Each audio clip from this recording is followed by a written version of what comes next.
And good evening to you. My name is Maggie Mutesi. It's Real Talk, and as usual, we're coming to you from Lemigo Hotel. Now, joining me on this particular episode is Peter Baofu. Hope I got the pronunciation so right. I want us to move more deep into your research.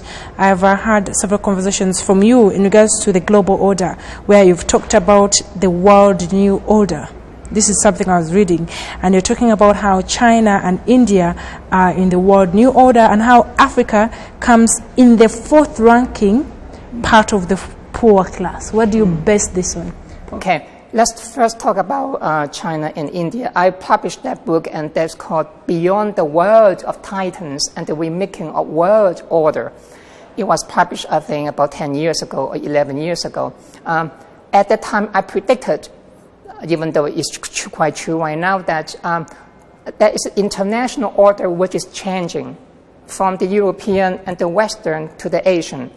And we are entering, in a way, the Asian century, and especially with China and later on India too. India is behind right now, but I think that they will eventually catching up. May not be in the same rank, but they are very close. I call that macro empires. And they will be the one which dominate the international affairs, not just in the next 50 years, 100 years, I think more than that. It takes some time. We are in the process of shifting to that direction, but it's still at the beginning. It's at the beginning, but I think that we are shifting toward that. Now, what happened to the EU and America? I think that there is a decline of the West in the process of doing that. It's happening, but it will be further and further. What do you mean in the decline of the West? Oh, for example, a good example is about economy.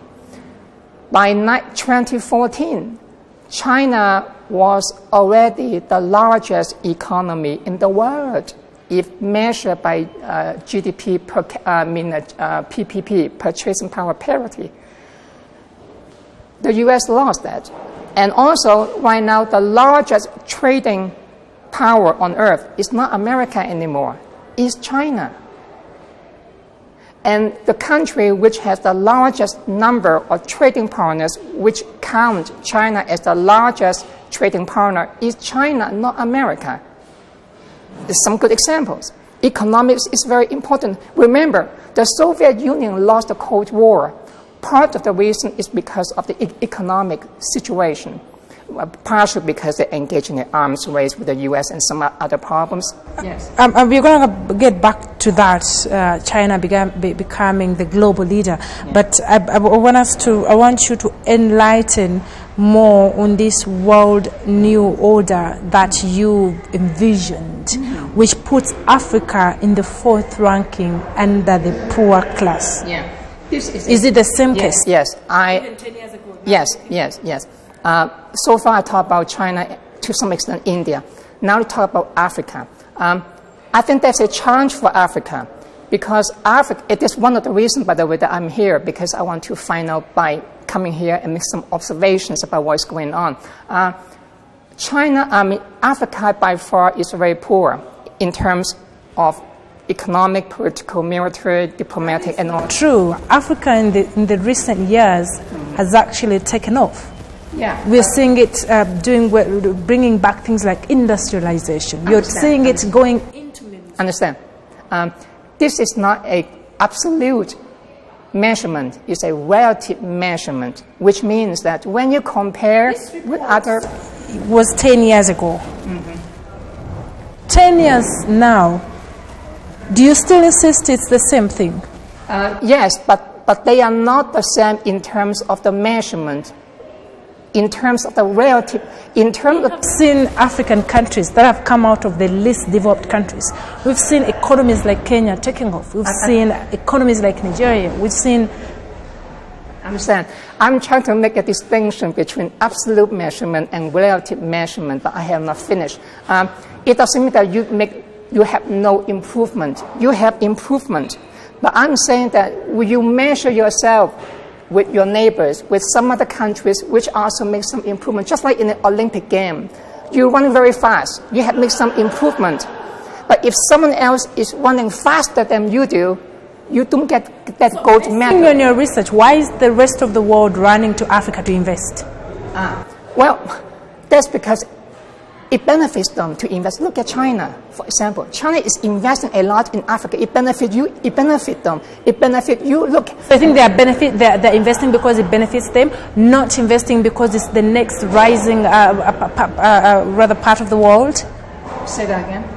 I said, you think they're investing in Africa because it's benefiting them, not because they know it's the next big thing.